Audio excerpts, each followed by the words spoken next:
Bem, vamos lá, meus irmãos, dando continuidade às nossas aulas do nosso curso de crescimento espiritual. Agora, na terceira semana, nós vamos estudar sobre jejum e oração. Isso aí, sobre jejum e também oração. Então, caderno na mão, caneta, suas anotações, sua Bíblia, para que nós possamos aí concluir essa jornada dessa terceira semana, né? Onde tivemos a aula do Espírito Santo e agora sobre jejum e oração. São duas aulas aí que são conectadas, porque sem um ou sem o outro vai ser muito difícil você ter continuidade na sua jornada espiritual com Jesus Cristo, tá bom? Então vamos lá, oração e jejum. Nós vamos ler um texto, Atos capítulo 13, versículo 2 e 3. Quero que você, aí na sua Bíblia, aí, você abra a sua Bíblia agora para que a gente possa ler juntos. Atos capítulo 13, versículo 2 e versículo 3. Vou te dar esse tempinho aí para você abrir sua Bíblia, Atos 13, versículo 2 e versículo 3, que diz assim: Enquanto adoravam ao Senhor e jejuavam, disse o Espírito Santo: Separem-me Barnabé e Saulo para a obra a que os tenho chamado. Assim, depois de jejuar e orar, impuseram-lhe as mãos e os enviaram. Então, já vemos por aqui uma importância aí, né, sobre o jejum e sobre a oração. Então, nós vemos aqui os irmãos, né, os primeiros cristãos ali, os discípulos de Jesus, estavam juntamente de Paulo, que, né, era chamado Saulo, mas depois Paulo, apóstolo de Cristo, e Barnabé, e houve uma necessidade do reino de Deus se expandir. E não foram enviados assim aleatoriamente qualquer pessoa, né? Mas eles estavam orando e jejuando, e diante esse jejum e essa oração, o Senhor, através do seu Espírito Santo, qual falamos na aula anterior, deu uma direção para eles. Olha, separem Paulo e Barnabé para que sejam enviados. Olha que interessante. Então, por aí a gente já começa a entender um pouco mais a importância do jejum e também da oração, principalmente nas nossas decisões, né? Existem, infelizmente, muitas pessoas que elas, apesar de terem entregado a vida para Jesus, dizem: Senhor Jesus, a minha vida é sua. Elas continuam decidindo a vida delas por aquilo que elas acham, entendem e pensam. Mas a partir do momento que você entregou a sua vida pelo senhorio de Jesus Cristo, você deve entender, meu irmão, que a sua vida ela deve ser governada por Ele. Lógico que Jesus não quer governar a sua vida por pressão ou por um domínio abusivo sobre a sua vida. Não, Jesus não é dessa forma não, meu irmão. Mas para que você tenha as melhores decisões e lá na frente venha colher bons frutos para a sua vida, procure sempre buscar em Deus uma direção, e por intermédio da oração e também do jejum foi isso. E que os discípulos fizeram, que esses primeiros cristãos agiam dessa forma, e sempre que eles agiam dessa forma, eles conseguiam obter sucesso aí naquilo que propunham-se a fazer e a realizar pelo reino de Deus. Bom, a nossa introdução diz assim: não existem orações mágicas para os problemas ou orações poderosas. Toda oração é realizada em fé. Vem do coração sincero e obtém a resposta da parte de Deus. Salmos, capítulo 65, versículo 2. Diz assim: Ó tu que escutas a oração, a ti virão todos os homens. Então, hoje, nos dias atuais, o que mais nós ouvimos? Nossa, oração forte, oração poderosa. Meu irmão, isso não existe. O que existe é um Deus forte, é um Deus todo-poderoso. O que existe é um nome, né, de Jesus Cristo, né, que é Ele que intercede por nós junto ao Pai quando nós oramos. É Ele que age por meio da nossa fé na oração e cura uma pessoa doente, liberta uma pessoa oprimida e abre as portas, né, talvez de um emprego, ou interfere numa causa da justiça, que algum ser maligno está ali prendendo a situação. Enfim, existe sim um Jesus todo-poderoso, um Deus todo-poderoso, mas não existe essa camarada de oração forte não, irmão. Nós somos limitados, nós somos seres aí fracos sim, volta e meia estamos dando um erro aqui, errando ali. Então o que nós somos hoje é por causa de Jesus, é por causa de Deus, por causa da sua graça, misericórdia, do seu amor. E o que exercemos hoje também é por causa disso. Sem isso, nós somos apenas um sino que bate, só faz barulho. Amém? Então a importância de entender isso. Então a oração é uma das principais armas do cristão. Então um cristão que não ora, irmão, é um cristão fraco. Um cristão que não ora, que não tem o hábito de orar, não é somente dobrar os joelhos e ter aquele período ali que nós chamamos de devocional, não, mas ter uma vida de oração constante.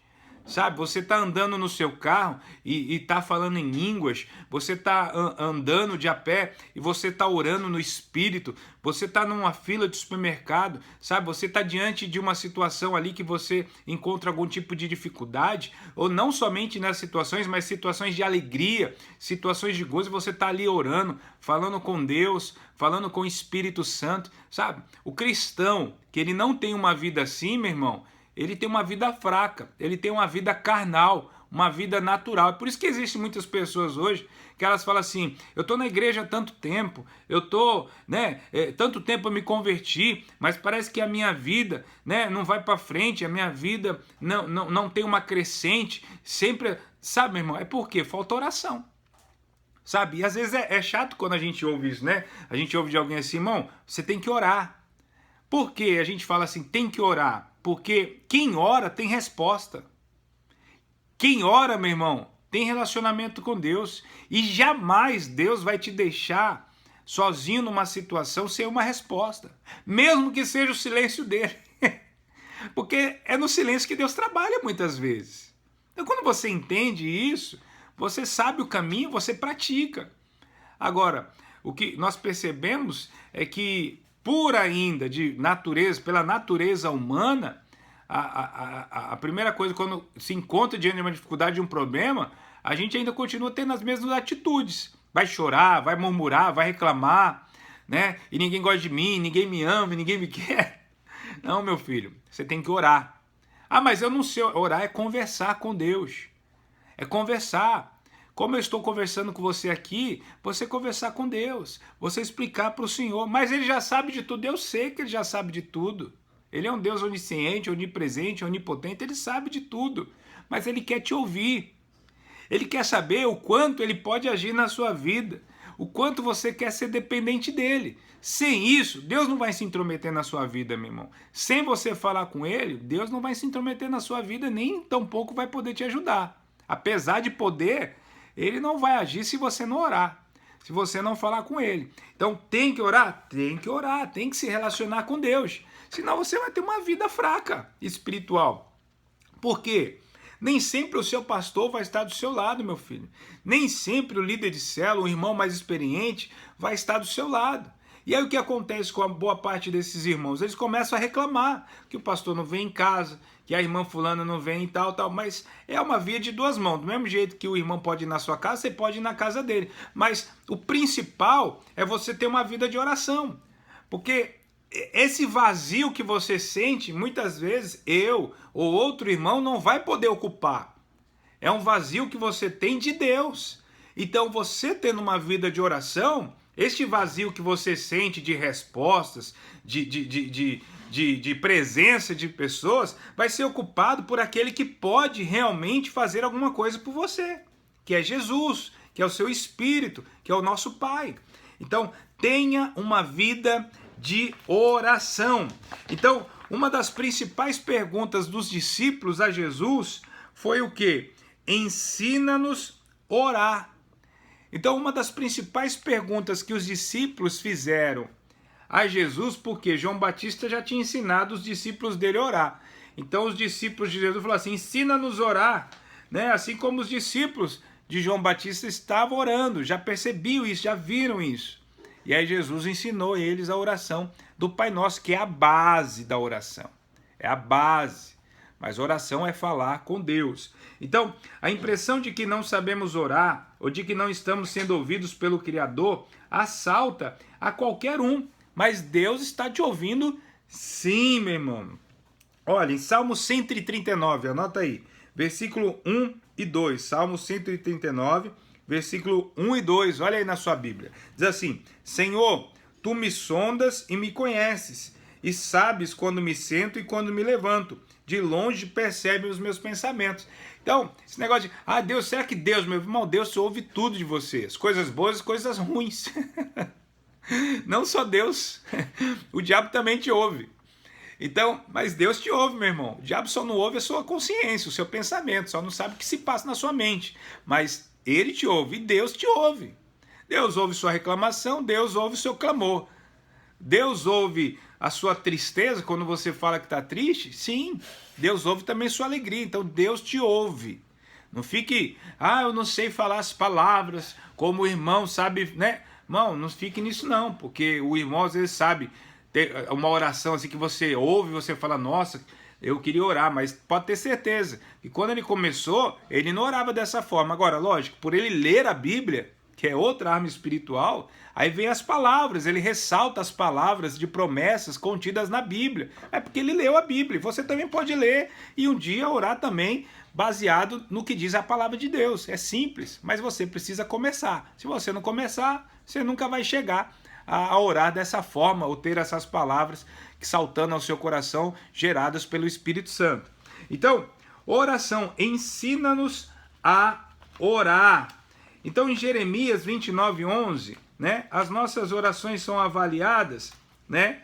Elas são avaliadas, elas podem até ser avaliadas, mas nenhuma chega sem resposta. Todas vão ter uma resposta do Senhor. Olha lá, Jeremias 29:11 diz assim: porque sou eu que conheço os planos que tenho para vocês. Diz quem? O Senhor. Planos de fazê-los prosperar e não lhes causar dano. Planos de dar esperança e um futuro. Então os planos de Deus são esses, meu irmão. Então você tem que falar. Você está passando por dificuldade, você tem que falar para Deus. Olha, Senhor, os seus planos são para que eu venha prosperar, só que eu não estou sabendo. Eu só estou dando, sabe, soco em ponta de faca. O Senhor me ajuda aí, Senhor. Me esclarece, me dá uma luz. Eu sou seu filho. Eu não quero ficar sofrendo dano, sabe, Deus? Porque isso envergonha o Senhor. As pessoas vão dizer, poxa, você não é filho de Deus? E olha o que está... Sabe, Senhor, me ajuda a honrar o Senhor com a minha vida. Me ajuda a honrar o Senhor com as minhas atitudes. É oração, Você está orando. Você está falando com Deus. E essa oração vai ter resposta? Vai. Toda oração tem resposta. Toda oração tem resposta.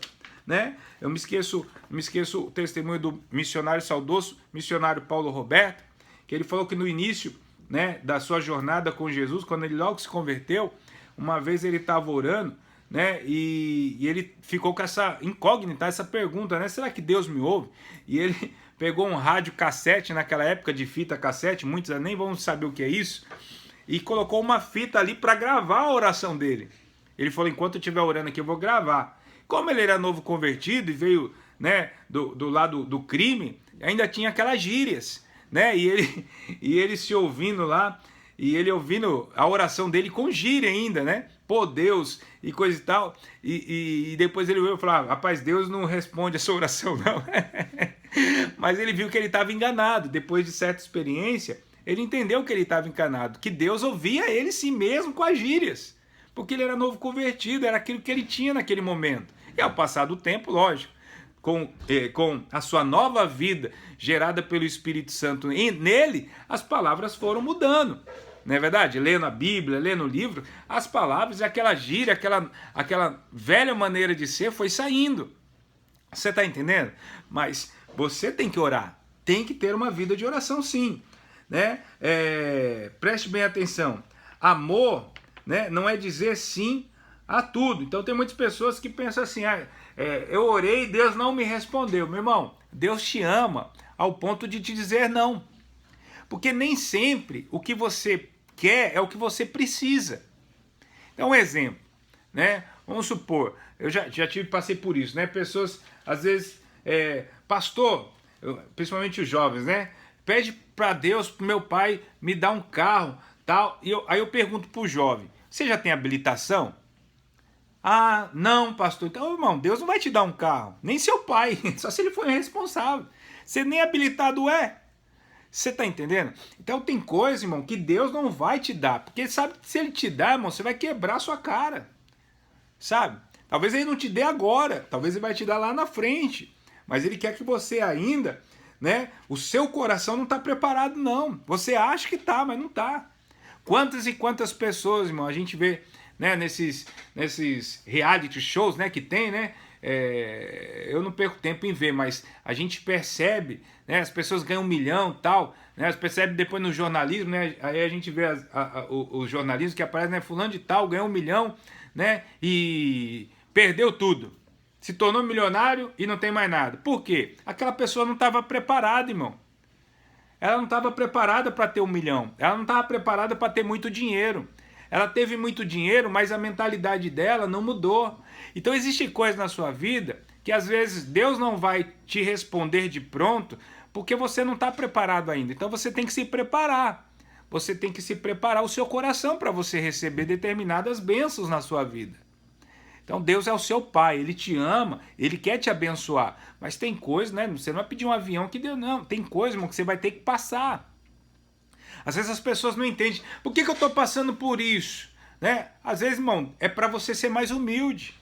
Às vezes você está passando por determinada situação, é para você aprimorar sua paciência. Você está passando por determinada situação, é porque Deus percebe que somente passando por essas situações que você se aproxima dele. E Deus quer você perto dele. Então você tem que orar para cada vez mais, meu irmão, você estar perto de Deus, para cada vez mais você entender o sentido da vida que Deus planejou para você. Você vai saber por intermédio da oração. Só por intermédio de uma vida de oração. Então, o não e o sim, né, disfarçado. Diz aqui, ó, Jesus nos ensina que nós, os pais humanos, estamos preocupados em dar aos nossos filhos o que é bom para eles. E acrescenta, Mateus capítulo 7, versículo 11. Olha o que diz. Quanto mais o Pai de vocês que está nos céus dará coisas boas aos que lhe pedirem. Então Deus vai te abençoar sim, mas é da maneira dele, é da forma dele, é no tempo dele. Não é no seu tempo. Ah, pastor, mas eu estou tão angustiado. Ai, bem que Deus poderia fazer isso por mim. Poderia e pode. Mas existe o tempo dele, ué. Existe o tempo dele. Deus, irmão, ele não vai te criar como um menino mimado. Pode ter certeza disso. Deus não vai fazer dos seus filhos mimados. Então tem muito irmão, que talvez pro resto da vida dele, ele vai ter uma vida de luta, sempre vai estar lutando, sempre vai estar batalhando, sempre vai estar em guerra. Por quê? Deus sabe, irmão, se a vida dele tiver uma melhora em determinado momento, ele vai se acomodar. Ele vai, sabe, meu irmão, deitado em berço esplêndido, ao som amar a luz do céu profundo. Você entendeu? Que nem diz o nosso hino nacional. A pessoa vai se acomodar. Então tem pessoas, irmão, que não adianta. Tem filhos que não adianta. Então você tem que orar, meu filho. Você tem que ter uma vida com Deus. Quanto mais próximo você estiver de Deus, mais ligado a Deus, mais uma vida com Deus de relacionamento, melhor vai ser para você. Melhor vai ser para você. Nós temos aí como um exemplo, né, a história de Jó. Jó era um homem temente a Deus, é um homem que buscava ao Senhor, era um homem muito próspero. Tanto que Deus falou para Satanás, olha lá meu servo Jó, olha lá que fidelidade, olha que homem, né, temente a mim e tal. Você está entendendo? E aí Satanás falou, então deixa eu tirar tudo para ver se ele vai continuar assim. Então tem irmãos, sabe, irmão, que ele só sabe viver com Deus quando está tudo bem. E tem irmãos que só sabem viver com Deus quando está tudo mal. E tem irmãos que só sabem viver, que vivem com Deus tanto estando mal quanto bem. Foi a história de Jó. Você está entendendo? Então, que tipo de irmão que você é? Que tipo de filho você é? Você só tem uma vida de oração quando você está passando sufoco, quando você está passando dificuldade? Aí você tem uma vida de oração. Ou você é um tipo de filho que independe de como está a sua vida, você tem uma vida de oração. Irmão, você vai ser abençoado.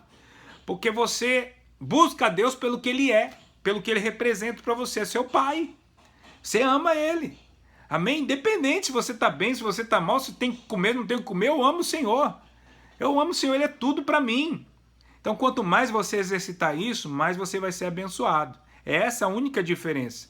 Deus não tem diferença com a gente.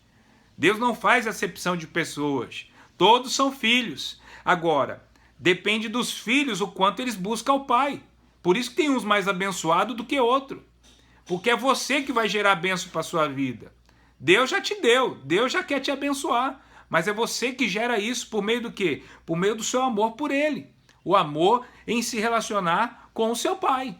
Quanto mais você se relacionar com Ele, mais Ele vai fazer por você. Mas você não deve fazer isso por interesse.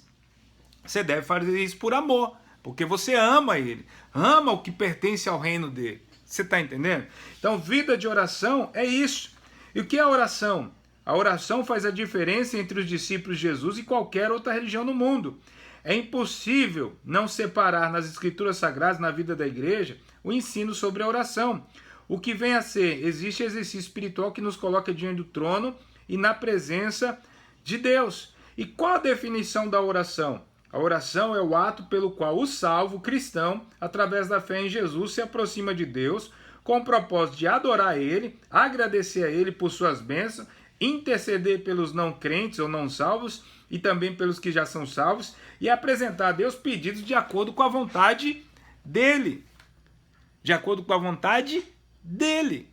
Então, às vezes, a pessoa fala assim, poxa, pastor, eu não tenho que orar. Irmão, tem um monte de coisa para você orar. Você ora agradecendo, você ora louvando, você ora intercedendo pelas pessoas, você ora pelos seus pedidos, pela sua família. Irmão, tem um monte de coisa que você pode orar. Orar pelo Brasil, orar pelo país, pelos irmãos dentro do país, fora do país, enfim, por Jerusalém. Então, 1 Tessalonicenses 5, 17 e 18. Vamos lá. 1 Tessalonicenses 5, 17 e 18. Olha o que diz. Orem continuamente, deem graças em todas as circunstâncias, pois esta é a vontade de Deus para vocês em Cristo Jesus. Está aqui. Orem continuamente. Então não é só no ambiente que chamamos de igreja, no prédio. Não é só no ambiente, numa célula, né, de uma eclésia, numa casa de paz. Não é só... Não, orem continuamente. Em todo tempo estejam em oração. Um exemplo. É imperceptível. Mas eu estou aqui gravando e dando aula para você em espírito de oração. Por que em espírito de oração? Porque se eu for fazer de forma natural, nada vai acontecer com você ao me ver e ouvir nessa aula. Porque de maneira natural as coisas não vão fluir. Então tem que ser pelo espírito. Então, apesar de você não estar me ouvindo aqui orando, né, tudo, mas na minha consciência, no meu coração, eu estou em espírito de oração. Estou orando. Estou intercedendo para que essa aula seja proveitosa a todos nós, não somente a você. Para que o Espírito Santo me revele e revele também a você a vontade do nosso Pai. Espírito de oração. Sabe? Estou fazendo outra coisa aqui, você está ouvindo outra coisa da minha boca, mas internamente eu estou em oração. E isso que as pessoas não entendem. Então, quando você está num culto, você deve estar em espírito de oração. Você está numa célula e você já é um cristão, você é líder ou você está ministrando para alguém, você deve estar em espírito de oração. Apesar de você estar compartilhando uma palavra, dando um direcionamento, você deve estar em espírito de oração. Por quê? Somente no espírito de oração você vai ter o discernimento e a revelação do que está ocorrendo ali com aquelas pessoas. Você está entendendo? Essa é de graça. Tá bom que eu estou dando para você. Então, você tem que andar em espírito de oração. Não existe vida cristã sem oração. Não existe discípulo sem oração. Tem que orar em todo o tempo e continuamente. Amém? Os propósitos da oração, um dos primeiros propósitos é você ter comunhão com Deus. Primeira coisa. Por que você ora, pastor? Porque eu amo a Deus. Quando eu oro, eu estou mais perto dele. Quando eu oro, eu sinto a presença dele. Quando eu oro, eu sou abraçado por ele. Quando eu oro, eu choro, eu me alegro na presença dele. Quando eu oro, eu ouço a voz dele e a direção dele, que é a melhor direção na minha vida, melhor do que qualquer outro homem possa me dar. É a direção dele. Apesar de precisar, sim, de alguém mais experiente para me ajudar nas direções que eu tomo na minha vida, a melhor voz que eu posso ouvir é a de Deus. É a principal voz, é a de Deus. Vamos lá? Mostrar gratidão por suas bênçãos, ser gratos a Deus. É os propósitos da oração. Tem gente que só ora para pedir. Irmão, você tem que pedir? Tem.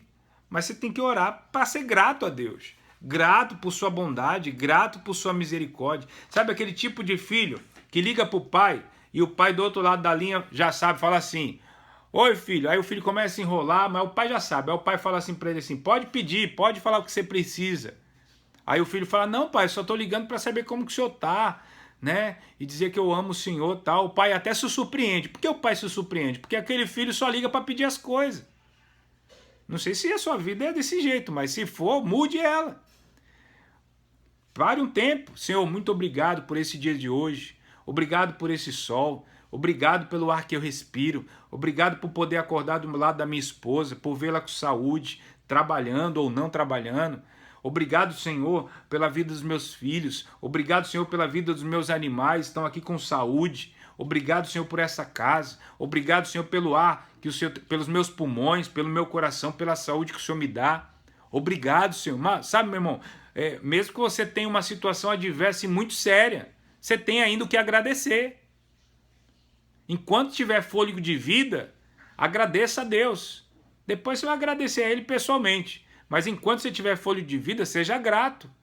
Seja grato ao Senhor. Louve ao Senhor, busque ao Senhor de toda sua força, de todo o seu entendimento. Então, mostrar gratidão por quem Ele é e pelas suas bênçãos. Tem gente que olha só a bênção, o carro, a casa, né? Ai, Deus me deu uma bênção. Mas Deus te... Ai, essa semana não tem nenhum testemunho. Deus não me... Como não, irmão? Você está vivo.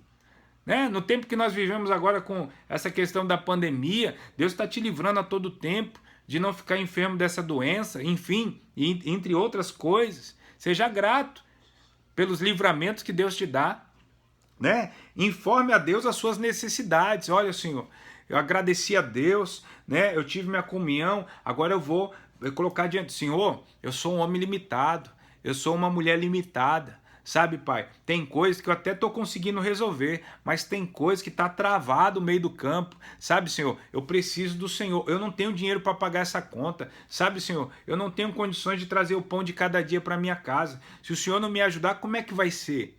Sabe, Senhor, eu não tenho condições esse mês de pagar um aluguel, né? Tá tudo apertado, fiquei desempregado. Isso é a oração das suas necessidades. É você expor para Deus aquilo que você não consegue resolver. E aí o Senhor vai falar com você. Ou Ele vai te dar uma direção para você resolver. Preste bem atenção. Ou Ele vai te dar uma direção para você resolver em parceria com Ele, mas é você que vai resolver. Ele vai te dar uma ideia, vai te dar uma direção. Ou Ele vai te trazer paz. E Ele vai resolver. Ele vai resolver, não vai partir de você. Partir de você é só oração e agradecer já. Muito obrigado, Senhor, porque eu sei que o Senhor vai resolver essa situação e Deus vai resolver, porque é um milagre, Deus vai fazer um milagre. Mas tem coisas que é você que tem que fazer. Não tem pessoas que às vezes oram, né? Tá desempregado. Senhor, abençoa. Aí depois, Deus não tá me abençoando, abrindo porta de emprego. Mas você só fica em casa, irmão. Você não elabora um currículo, né? Você não vai analisar seu currículo se tá. O que está acontecendo com o meu currículo? Se as pessoas não. Ora no seu currículo. Ora a Deus pedindo a direção de uma pessoa. Seja humilde na hora de entregar o currículo, né? Porque parte de você.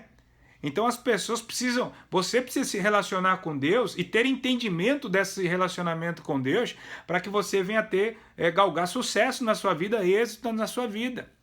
Todas as vezes que eu pratiquei alguma coisa sem orar a Deus, eu quebrei minha cara, irmão. Eu quebrei minha cara. Então ore ao Senhor. Ore. Se eu não orei, eu não faço nada. Irmão, você é espiritual demais, pastor. Não, irmão, não é questão de ser espiritual demais, não. É porque eu entendo dessa forma, eu já sofri tanto nessa vida. Sabe? Que eu sei que é mais válido eu parar ali e ter um tempo, um período de oração com Deus ali, 2 minutos, 5 minutos, que eu sei que vai resolver. Melhor do que eu ir lá e meter minha cara e, sabe, meu irmão? E às vezes até levar outras pessoas junto comigo. Então, ore antes. Ore antes, ore antes, sempre ore. E se não tiver uma resposta, espere ou compartilhe com uma pessoa mais experiente, para às vezes essa pessoa experiente vai te falar. Olha, irmão, é melhor você esperar um pouquinho, espera a resposta de Deus, ou senão essa pessoa experiente vai te ajudar em oração, tá bom? Glória a Deus, né? Interceder pelo avanço do reino, também, sabe? Você ora pelo avanço do reino, ora pela vida dos pastores, dos líderes, dos discipuladores, ora pela sua célula, ora pela eclésia, ora pelos parceiros de paz, pela expansão, pela salvação de vidas. Você tem que orar, você tem que interceder para que as pessoas sejam salvas também, amolecido o coração e sejam salvos. Faz parte da nossa oração. Confessar a Deus pelos nossos pecados, sabe? Sempre que eu estou diante do Senhor, eu falo. Mesmo que eu não tenha cometido nenhum erro naquele momento. Mas eu falo, Senhor, me perdoe, né? Os meus pecados, de pensamentos, de olhares, que eu vi, que deixei entrar no meu coração. Senhor, me perdoe, tenha misericórdia de mim, das minhas atitudes. Eu não quero envergonhar o Senhor, não. Me perdoe, me cobre com o sangue de Jesus. Eu venho lavar minhas vestes, minha roupa sacerdotal pelo sangue de Jesus. Eu quero estar com o Senhor, junto do Senhor. O mais importante na minha vida é estar com o Senhor. Sabe, se existe pecado na minha vida, se eu ainda estou na prática de erros, o Senhor me perdoe. Você deve confessar os seus pecados e você deve ser disciplinado na oração. Como eu disse para você, vai ter momentos que você vai parar, vai fazer o seu devocional, leitura da palavra, leitura do curso que você está fazendo, você vai orar, tal. Mas procure orar em todo o tempo. Vai ter necessidade de você parar? Sim, vai ter necessidade de separar um tempo para orar, para meditar, para ler a Bíblia, para escrever. Vai ter necessidade de você procurar um tempo propício para isso, né? Você tem tempo. Esse dia eu falei até para um rapaz, né? Pastor, não tenho tempo. Não, eu falei, você tem tempo. Porque Eclesiastes diz que nós temos tempo para tudo. Então por que eu não consigo fazer? É porque você não tem prioridade. Aí ele falou assim, não, eu tenho prioridade, eu priorizo Deus na minha vida. Eu falei, então, se você tem tempo, tem prioridade, o que falta para você é disciplina. Você é indisciplinado. Você tem tempo, você tem prioridade, mas você não coloca em prática, o que te falta é disciplina. Então como é que eu consigo me disciplinar? Ou é simples. Além do relógio para despertar no celular, você pode colocar o relógio, você pode pedir para sua esposa te avisar, e insistir em te avisar que você tem que parar para orar, que você tem que parar para ler. Insistir ser chata mesmo. Se você não lê, você não tem janta hoje, você não tem almoço hoje. Que a sua vida espiritual, meu irmão, quanto vale a sua vida? Vale a insistência? Vale uma chatice de alguém para você ser despertado para orar? Eu acho que vale. Então, às vezes falta disciplina de você praticar. Então, se discipline até que vire um hábito. Virou um hábito, aí, vida que segue. Amém? Jejum, uma prática para os nossos tempos. O que é jejum, meu irmão? Jejum tem origem no hebraico, chamado tisson, que significa cobrir a boca. E no grego, nesteia, que em português traz o sentido de abstinência voluntária de alimentos. Então existe o jejum. O jejum é a forma de você mortificar a sua carne, sua velha natureza, e com isso o Espírito Santo vai ter mais controle sobre a sua vida. E com isso você vai estar mais próximo, mais perto do reino de Deus, juntinho ali, porque você está morto para você. As suas vontades, seus pensamentos, sentimentos estão colocados de lado. E agora eu vou viver no Espírito, eu vou andar no Espírito, até que isso se torne um hábito do seu corpo, né? E que o Espírito domine a sua vida. Mas que você permitiu isso por intermédio do jejum. Então, existem alguns tipos de jejum. O jejum normal. Qual o jejum normal? A Bíblia fala lá em Mateus 4:2, que depois de passar 40 dias e 40 noites sem comer, Jesus teve fome. É um jejum normal. Jesus foi levado pelo Espírito Santo a um deserto, passar um período onde Jesus seria tentado ali por Satanás. A prova de guerra. Eu sempre digo para os novos convertidos, quando você se converte, né, você é o mesmo caminho de Jesus, meu irmão. Então Jesus jejuou 40 dias. Não digo para você jejuar 40 dias, não sei que você consiga, né? Mas Jesus jejuou ali, sem comer, né? E teve fome. Apenas ele tomou água, mas teve fome. Então, não sei, mas é o jejum normal. No mínimo, o jejum normal, você como cristão, você deve jejuar no mínimo uma vez na semana. No mínimo uma vez